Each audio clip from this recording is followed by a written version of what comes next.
Okay, so welcome back to my channel. If you've been watching me, my goal is to get to 1900 elo rating on chess.com as quickly as possible, and I just got to 1400. Yeah, I've been playing for like a month now, and I want to just move very quickly. So this is the game that took me to 1400 today, and I just thought I should share it with you. The opening is not so, I would say, theoretical, but it started like a Sicilian opening and then deviated to, we should have gone to, the what's it called now, the Moscow variation, but I don't know that so well, so I just thought, okay, let's just keep it as open as possible. So here we go, he captured and I captured, and then I thought at this point it looked like we're going to be having a Sveshnikov pelican variation, but then yeah, just kept on playing, like playing from memory. So yeah, just I took the knight out of danger, and yeah, just continued playing.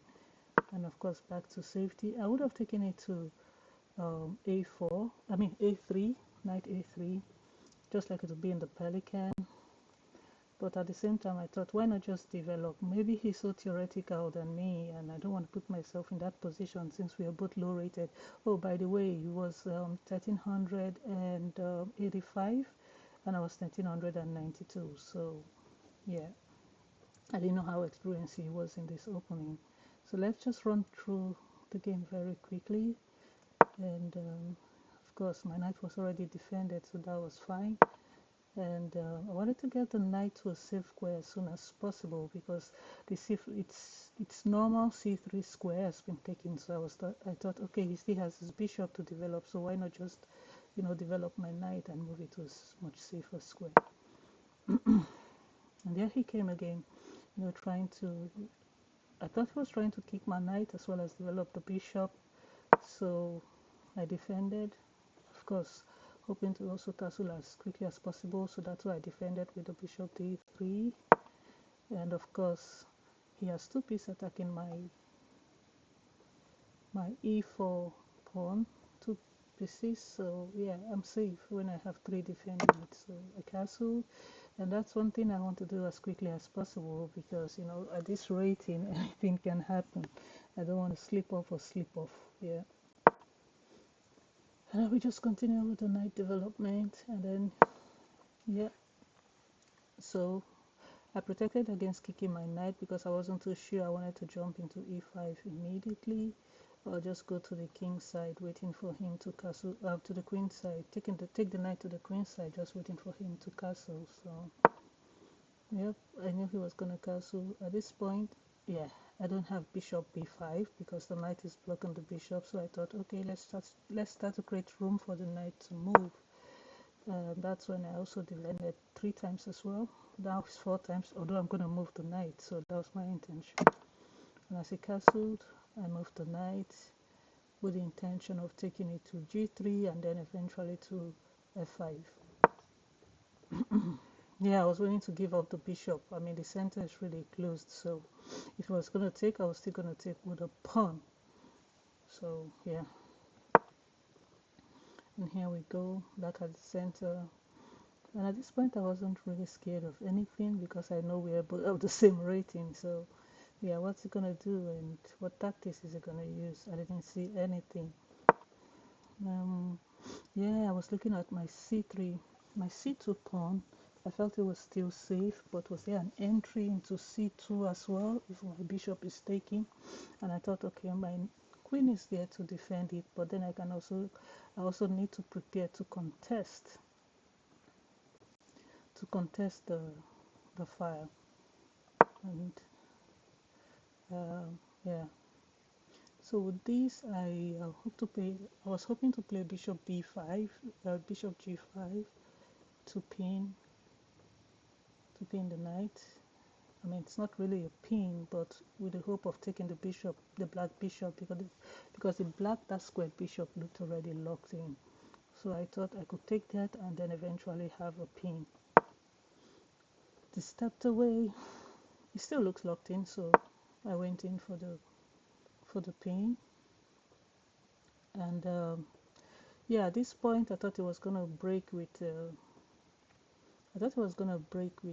bishop to d pawn to d5, but that didn't happen.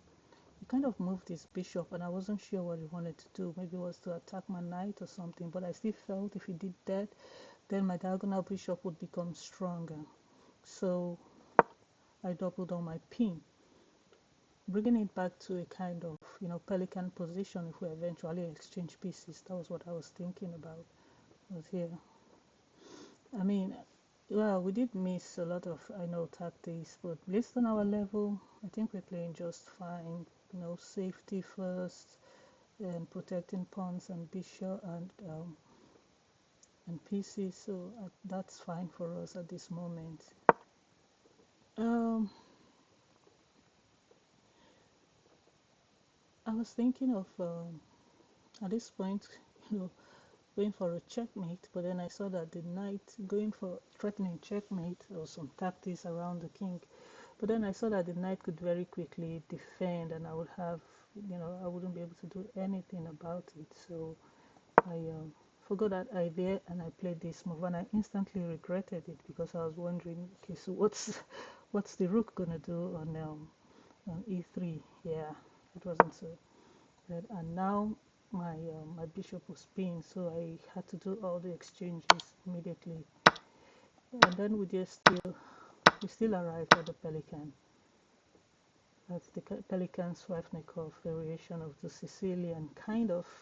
I mean, if you look at the pawn structure on the king side. So yeah, with a check, as usual, I mean, it just looks like the safest thing to do, or the more appropriate thing to do at this time. And then of course opening the files because I knew he was going to come for the exchange with that in there. Yes, and I think at this point in time I blundered. I made a big blunder. Let's see. Yes, this was it. So yeah, we exchanged pieces, and then yes, and then I blundered. Yes, so I blundered my e4 pawn because I was thinking ahead of ahead of myself. I thought I already brought my knight to g3, so yeah, but then he didn't say it, so that was good. I said he because his picture is a he, so, and we continued to play,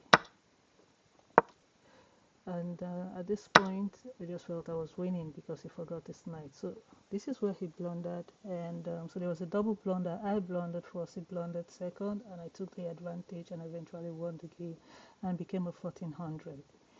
Yikes, that's it. So thank you for watching. I guess this is my next quest now, is to go for the 1500 as quickly as possible, to study my openings and end games, and hopefully I'll get there on time. Let's keep watching.